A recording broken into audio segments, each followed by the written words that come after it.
Et dans Bonjour, la catégorie poids léger, ce sera un match Yann extrêmement amical. On a déjà beaucoup parlé d'immobilier et d'obligataire. Hein, ou pas. Ou pas, si on en a beaucoup parlé. Non, tu veux dire amical ou pas? Bon, alors ça, je te laisse de toute façon arbitrer ce match. On fait juste un petit point macro avant de rentrer dans des choses beaucoup plus techniques, dont je suis incapable de mener les débats. En revanche, Philippe est là pour vous poser les questions intelligentes. D'un point de vue macro, entre immobilier et obligataire, qu'est-ce qui est le mieux aujourd'hui Par rapport à là, si on prend le premier item, la hausse des taux. On va faire un match par catégorie sur la hausse des taux. Qui est le grand gagnant entre l'immobilier et l'obligataire ? Ça dépend de quoi on parle en fait. Moi je vais vendre ma paroisse, je suis en train de lancer des nouveaux véhicules. Donc pour des nouveaux véhicules sur un véhicule immobilier c'est parfait. Puisque le nouveau véhicule il va bénéficier de cette hausse des taux. On a vu effectivement le marché qui se retourne depuis l'été on va dire, ou des prix qui baissent. Et donc avec un nouveau véhicule, on peut acheter ce genre de choses. On peut se positionner sur des actifs.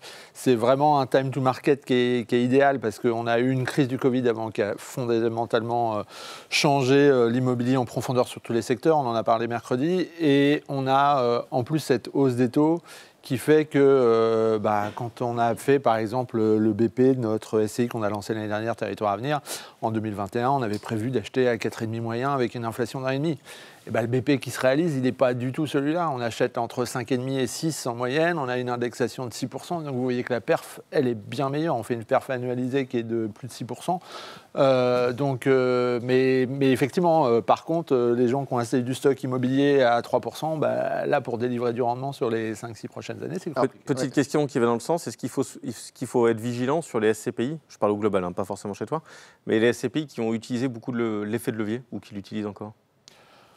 Non, alors oui, il faut toujours être vigilant, mais je pense que les gérants ont été vigilants en évitant des murs de la dette, c'est-à-dire que les SCPI restent des véhicules très peu endettés. On n'est pas... j'ai connu la crise 2007-2008 chez des gestionnaires anglo-saxons. Et là, le mur, on avait 75-80% de dette sur des véhicules. Là, c'est compliqué à gérer. La SCPI la plus endettée du marché, elle doit être à 35%. De toute façon, ce n'est pas plus de 40%.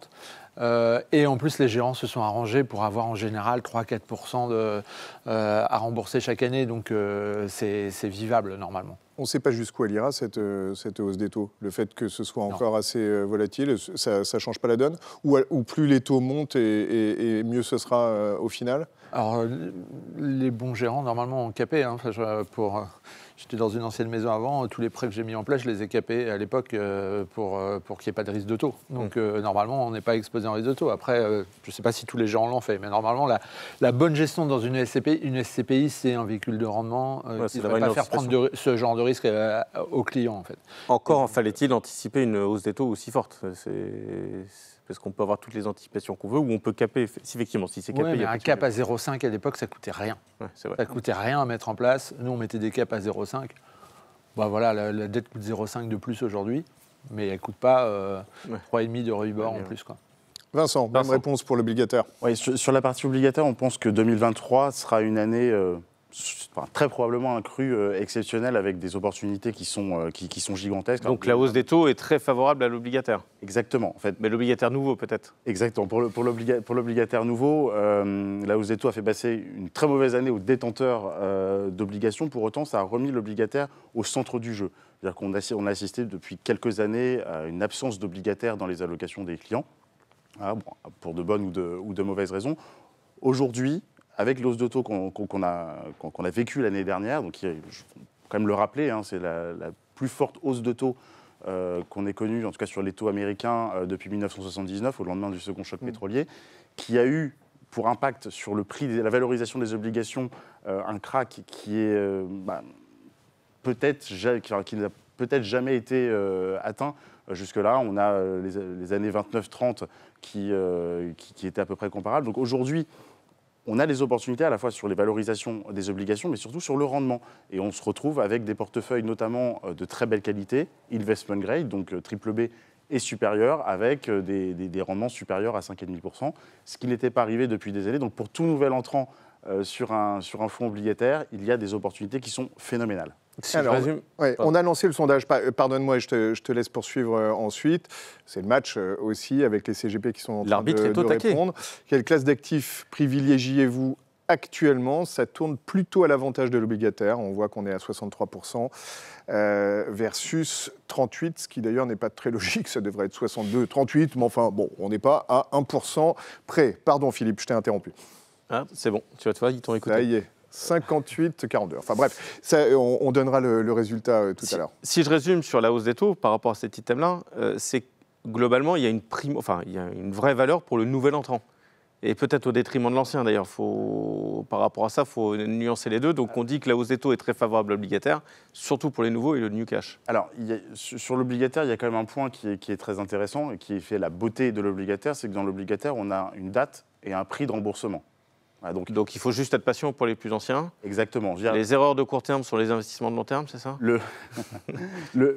L'investisseur qui est rentré l'année dernière, l'année d'avant ou l'année encore avant, a une date et un prix de remboursement. Il y a la possibilité de faire du portage. Voilà, effectivement, aujourd'hui, compte tenu de la situation, pour certains, effectivement, la stratégie, c'est le portage. Maintenant, pour le nouvel entrant, il y a de l'opportunité. Il y a un vivier qui, encore une fois, n'a jamais été égalé jusque-là.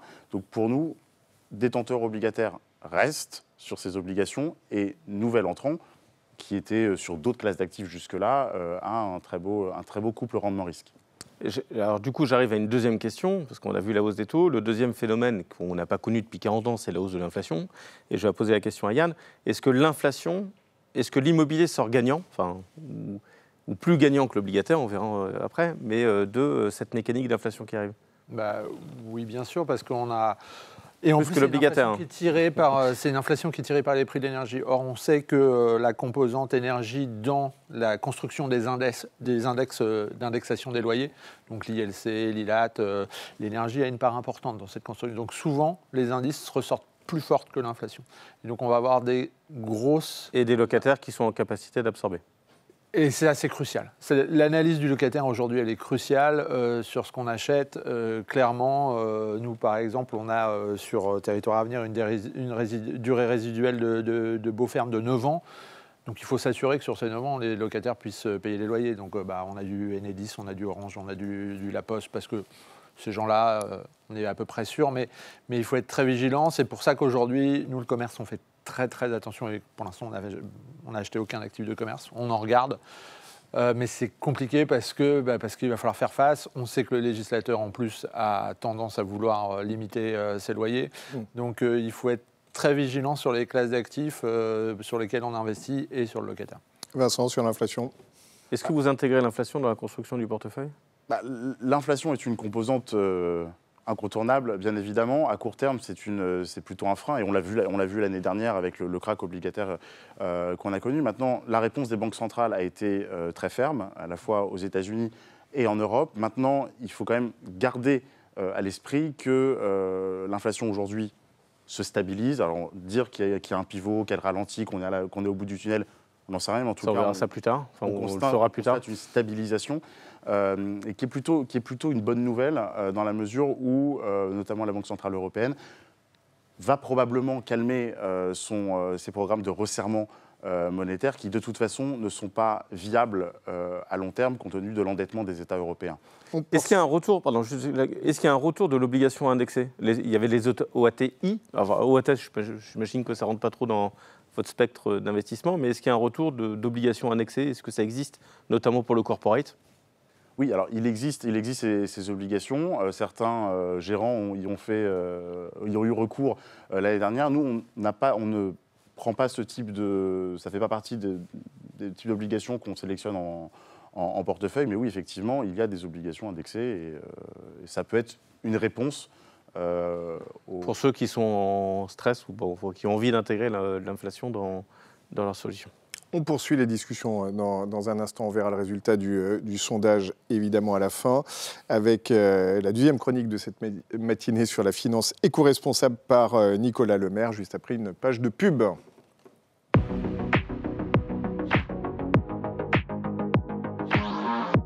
Eh bien, grâce à cette évolution et ce contexte du marché obligataire, nous avons lancé un nouveau fonds crédit qui s'appelle Crédit Innovation. Ça va être un fonds à yield thématique basé sur 4 thématiques qui sont la démographie, le changement climatique, l'urbanisme et la technologie. Et évidemment, on va prendre en compte toutes les contributions d'objectifs de développement durable au sein de ce portefeuille. Donc, une vraie révolution sur le marché crédit. Et sans oublier, évidemment, nos fonds à échéance avec la Française Rendement Global 2028 qui est évidemment toujours ouvert à la commercialisation chez Norcia.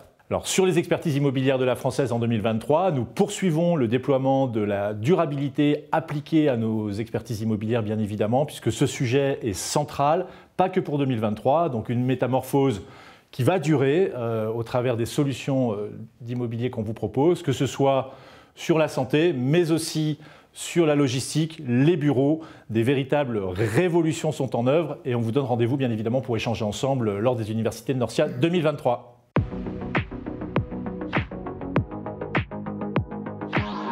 Bonjour à tous. Parmi les produits suivants, cochez ceux que vous détenez ou avez détenus au cours des 12 derniers mois. Quel montant de transactions avez-vous effectué sur ces 12 derniers mois? Avez-vous déjà subi des pertes sur vos placements financiers? Ces questions, vous les connaissez, puisque vous les déroulez avec chacun de vos clients lors du questionnaire destiné à mettre en place le KYC. Connaître parfaitement les besoins et objectifs d'un client lors d'une entrée en relation permet de l'orienter vers le placement le plus adéquat. Laetitia vous en a parlé hier, depuis le 1er janvier, la réglementation appliquée au CIF impose désormais de déterminer avec un client ses préférences en matière d'investissement durable au travers d'un questionnaire de durabilité. Ceci permettra de déterminer la proportion de son portefeuille qu'il souhaite voir investi dans les activités durables au sens de la taxonomie européenne, mais également au sens de la réglementation SFDR. Un dernier volet du questionnaire doit également permettre de spécifier au client les incidences négatives de son investissement, comme le non-respect par une entreprise des droits de l'homme ou le caractère polluant d'un investissement. Même si les contours précis de cette nouvelle réglementation restent à définir, la volonté des instances européennes est de renforcer l'accompagnement et l'éducation des épargnants sur la finance verte. Un sondage IFOP montrait déjà en septembre 2021 que 6 Français sur 10 déclaraient accorder de l'importance aux impacts environnementaux et sociaux dans leurs décisions de placement. Néanmoins, seuls 8% des Français possédant un produit d'épargne avaient déjà souscrit un ou plusieurs placements dits ISR. De l'envie donc, mais une difficulté réelle au moment de franchir le pas. Il est vrai qu'il peut être compliqué pour un épargnant de s'y retrouver dans la multitude de l'offre disponible. Il y a encore quelques années, les clients finaux devaient naviguer entre les différents labels et leurs spécificités propres. ISR, Greenfin, Towards Sustainability, LuxFlag, Finansol, comprendre le fonctionnement de chacun et les méthodes d'attribution n'était pas une chose facile pour un non-initié. Tout comme s'y retrouver dans les différentes approches de gestion, Best in Class, Best in Universe, exclusion, gestion thématique ou encore Impact Investing. Pour un épargnant, se perdre dans ce jargon financier peut être rapide. Et la peur du greenwashing n'est jamais loin. Entrée en vigueur le 10 mars 2021, la réglementation SFDR, mise en place par l'Union européenne, avait pour but de renforcer la transparence en matière d'information sur la durabilité dans le secteur des services financiers. Le côté déclaratif entre les articles 6, 8 et 9, pour différencier un fonds standard d'un fonds dit à impact, a néanmoins entraîné quelques excès d'optimisme chez nos partenaires sur certains prospects et certains fonds commencent à être re-ratés à la baisse. Dans cet environnement, déterminer avec vos clients leur profil de risque extra-financier est une véritable avancée afin de l'aiguiller dans la sélection de ces supports d'investissement. Ceci nécessitera cependant de former vos équipes opérationnelles sur le sujet, voire le développement d'outils et de nouveaux rapports pour suivre les indicateurs financiers relatifs à la finance durable. La publication des rapports d'impact 2022 sur les fonds article 9 au sens de la réglementation SFDR permettra d'ores et déjà de récupérer un grand nombre d'informations intéressantes à consulter avec vos clients. Et bien entendu, l'équipe de l'ingénierie financière Norcia se tient à votre disposition pour vous construire votre sélection de supports sur laquelle la demande promet d'être croissante dans les mois et années à venir.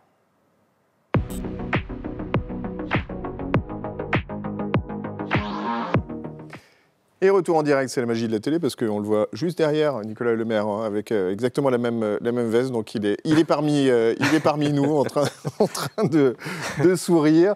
Vous continuez à répondre à notre sondage, et effectivement, le match immobilier obligataire est assez serré, là. On est à 55, même 56-44, et je te laisse poser la dernière question. C'est le temps de lancer le dernier uppercut pour inverser la tendance pour l'immobilier si besoin. Et la question sera sur la crise énergétique. Hausse des taux, inflation, aujourd'hui c'est la crise énergétique. Est-ce que cette crise énergétique a un impact sur l'immobilier ? Alors, je pense à peut-être les coûts de rénovation, les coûts de mise aux normes RSE ou ce genre de choses, ou pas ? Oui, bien sûr, elle a un impact. Il y a une catégorie il y a une typologie d'acteurs qui souffrent en ce moment, c'est les promoteurs, parce qu'eux sont dans un double effet ciseau. En plus, si on parle du marché résidentiel, à la fois sur une hausse des coûts de production, parce que les matières premières augmentent, parce que les normes sont toujours plus strictes et on veut des immeubles qui consomment moins, donc ça coûte un peu plus cher à construire, et des prix qui sont, suivant les secteurs, parfois stagnants, et donc ça peut poser des problèmes pour les promoteurs. Mais à long terme, nous, on est persuadé que c'est créateur de valeur. On a oublié de parler tout à l'heure d'un vrai avantage de l'immobilier quand même par rapport à l'obligataire, c'est la croissance du marché. C'est que la croissance du marché, les choses... moi, j'ai un souvenir précis d'un immeuble que j'ai vendu quand j'étais gérant dans un fonds anglo-saxon en 2007 à un fonds irlandais qui achetait un immeuble dans Paris à 3,75% alors que les taux longs étaient à 3,75 et on ne comprenait pas parce que l'obligataire, voilà. Sauf qu'à l'époque, il a acheté à 12 000 € du mètre. Donc les 2-3 années qui suivent, s'il a fait le dos rond et qu'il n'a pas eu besoin de vendre, après, ça a été plutôt une très très belle affaire 4-5 ans plus tard quand il a eu à revendre. Et ça, quand même, il y a cette croissance du marché. Et donc la crise énergétique, elle ne sera pas la même suivant les secteurs. Dans Paris, j'ai écouté mercredi la très bonne conférence entre Christophe et Daniel. Ils en parlaient. Dans Paris, il n'y a pas une surface disponible. Du coup, il y a des croissances de valeur fortes. Du coup, le coût de rénovation peut être largement absorbé parce qu'on sait qu'on va trouver des locataires. Les locataires se bousculent pour venir dans Paris. Par contre, il y a des secteurs où ça va être très compliqué. Et là, on risque d'avoir des immeubles qui sont un peu vétustes et dont on ne sait pas bien quoi faire parce que de toute façon, le coût de rénovation va devenir plus important que la valeur qu'on peut capter à terme. Donc, c'est là où il faut être vraiment très sélectif sur ces actifs parce qu'il y aura cette dichotomie, bien évidemment. Donc, ça reste une valeur sûre, mais il faut être très documenté et opportuniste. Très bien. Vincent, est-ce que cette crise énergétique, on peut imaginer le lien avec l'immobilier, mais est-ce que cette crise énergétique peut avoir un impact sur le risque de défaut ou des sociétés qui sont dans les portefeuilles ? Alors, ça aura incontestablement un impact. Et on parle de la crise énergétique, mais on peut parler globalement de la récession internationale qu'on est en train d'organiser avec la hausse des taux, le resserrement monétaire, exactement. Donc, pour l'instant, ça va encore à peu près. On sent qu'on est sur le fil. Mais... Pour l'instant, ça va à peu près. Après, les grandes agences de notation s'accordent sur le fait qu'il va y avoir une recrudescence de taux de défaut sur l'obligataire. Donc, bien évidemment, ça va appeler à la sélectivité et puis aller plutôt vers de la qualité dans les notations. Quelques chiffres rapidement. Globalement, le consensus est que sur les obligations les plus fragiles, donc les notations C, il devrait y avoir une société sur deux qui va faire défaut à horizon 6 ans. Sur le B-, 25%, et on passe ensuite à des choses un peu plus raisonnables, entre 10 et 15%, sur le simple B.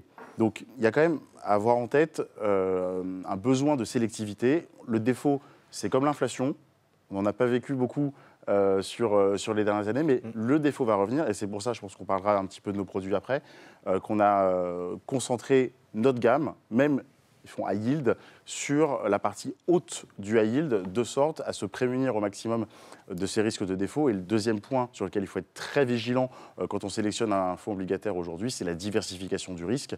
Parce qu'évidemment, une société qui tombe, on n'est jamais à l'abri. Quand vous en avez beaucoup dans le portefeuille, ça fait toujours moins mal. Mais ça a l'air simple, il suffit d'aller vers les A, non ? Enfin, pardon pour la naïveté de ma question. Tout est une question de rendement et de risque qu'on est prêt à prendre. Bien évidemment, je vais même aller plus loin. Aller sur un livret A ou un fonds en euros, c'est aussi plus sécurisé. Mais en revanche, c'est moins rentable. C'est moins rentable. Donc la frontière efficiente, on va la situer autour du B.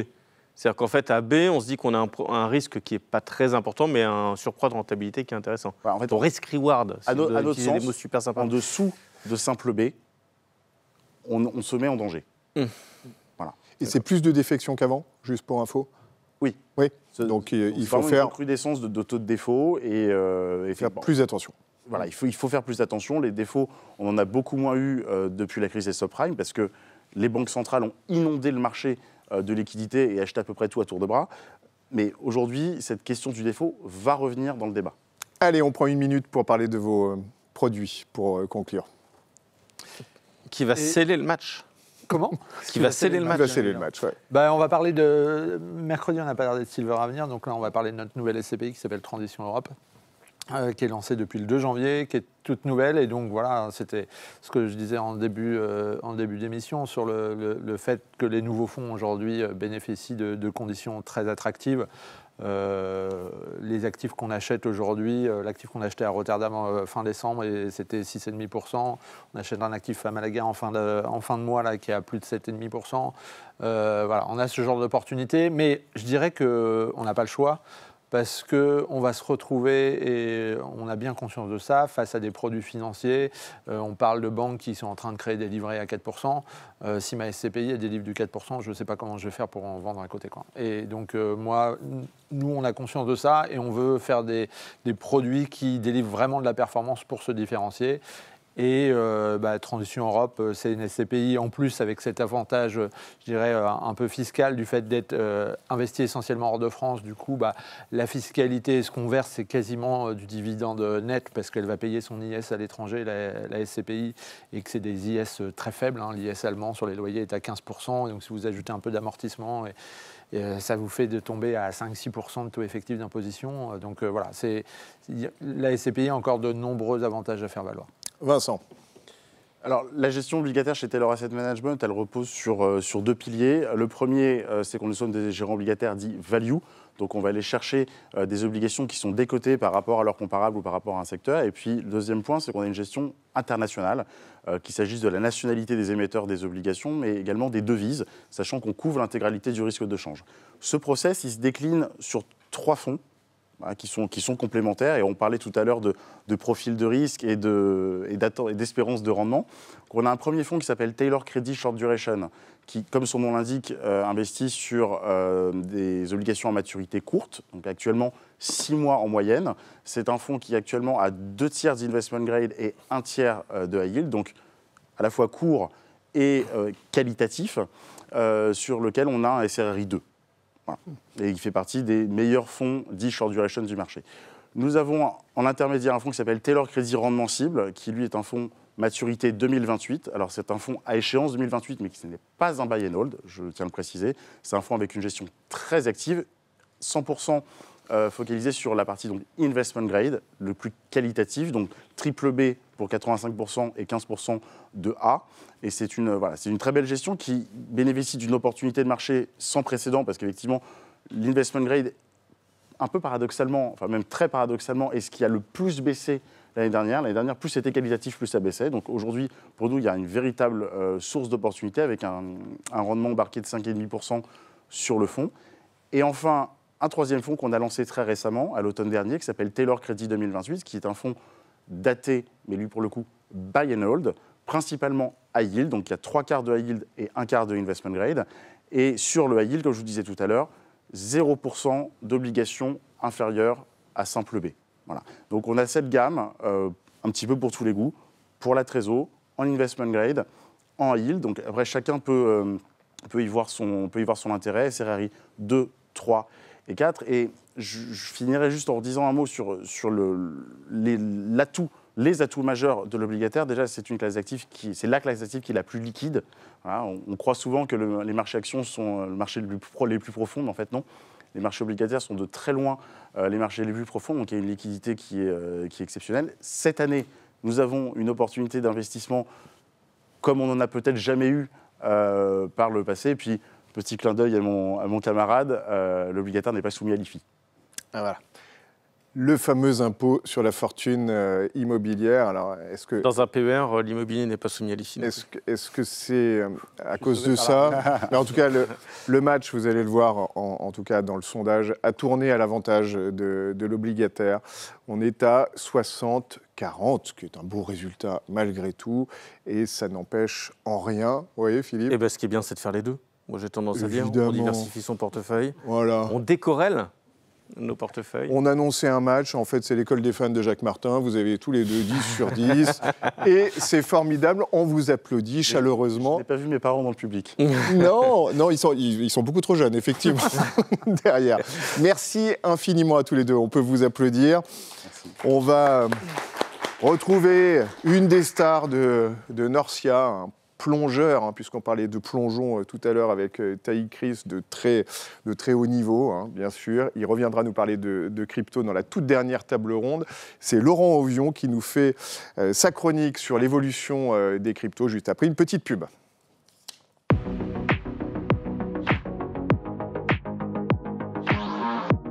Alors, la métamorphose en 2023 chez Leonteq s'articule autour de 3 axes. Pour apporter encore plus de robustesse à notre plateforme digitale, qui s'appelle Lynx, et encore plus de diversité à notre offre produits structurés au sein de l'écosystème de l'investissement en général. Une métamorphose métier. Leonteq est plus qu'un émetteur de produits structurés. On offre un accès à des émetteurs exclusifs, mais aussi à d'autres émetteurs sur le marché, disponibles en compte titre ou en assurance vie. Une métamorphose offre. On propose du contenu à travers des partenariats exclusifs avec des établissements de recherche ou des sociétés de gestion thématiques telles que Ixios Asset Management. Cela a pour but d'offrir des paniers thématiques à nos investisseurs, mais aussi une gamme de fonds spécialisés. Une métamorphose produit. Nous avons dernièrement développé une expertise sur les produits à capital garanti sur fonds, et ce sur des OPCVM à partir de 20 millions d'euros d'actifs sous gestion. Et enfin, une métamorphose produit. Nous avons dernièrement développé une expertise sur les produits 100% capital garanti sur fonds, et ce sur des OPCVM à partir de 20 millions d'euros d'actifs sous gestion.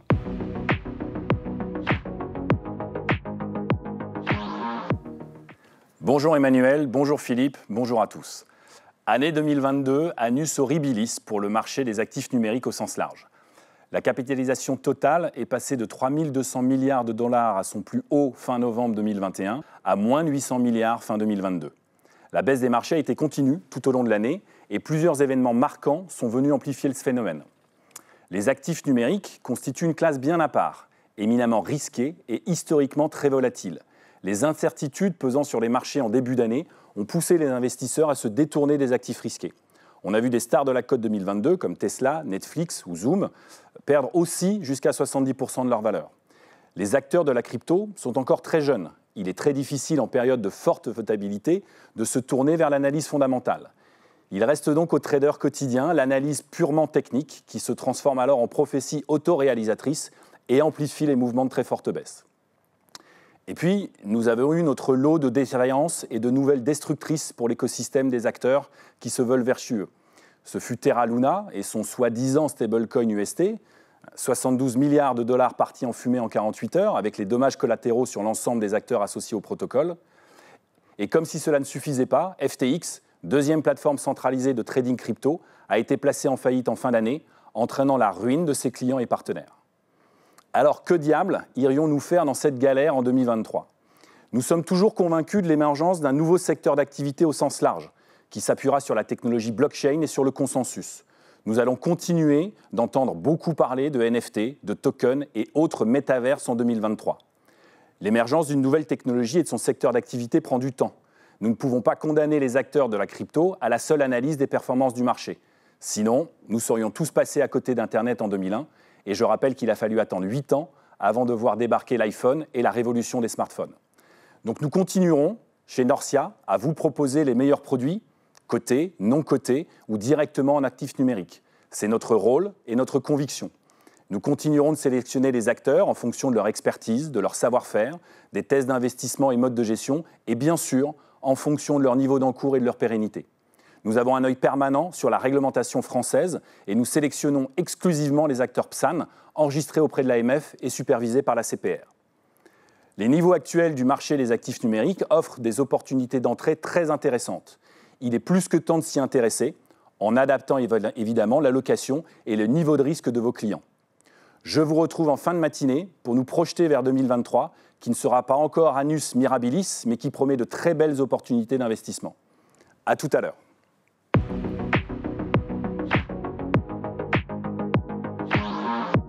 Alors, j'aime beaucoup la question, parce que quand on regarde la définition de métamorphose dans le Larousse, concrètement, c'est transformation d'un être en un autre. Alors, en littérature, c'est très kafkaïen. Dans le règne animal, c'est la chrysalide vers le papillon. Je vais tout de suite vous rassurer, il n'y aura pas de métamorphose de Primonial Rem France en 2023. On va continuer à faire ce que l'on sait bien faire, gérer l'épargne de vos clients. Je vous rappelle qu'on est assis sur 34 milliards d'euros d'épargne qui ont été collectés majoritairement auprès d'une clientèle grand public. On va toutefois, et ça je peux vous le garantir, nous employer à continuer à améliorer l'existant, améliorer nos portefeuilles et les amener en fait en termes de transition énergétique vers la trajectoire zéro carbone.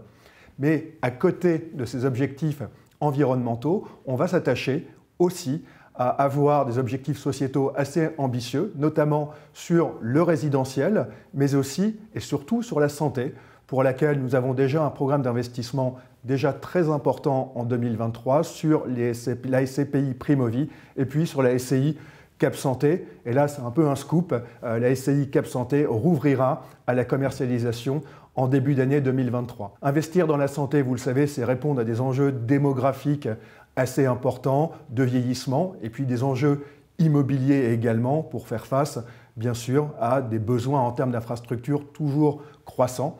Donc investir dans ces fonds de santé, c'est permettre à chacun de pouvoir contribuer, ainsi que nous-mêmes par ailleurs, à investir de manière responsable et puis contribuer favorablement à avoir un impact positif dans la société.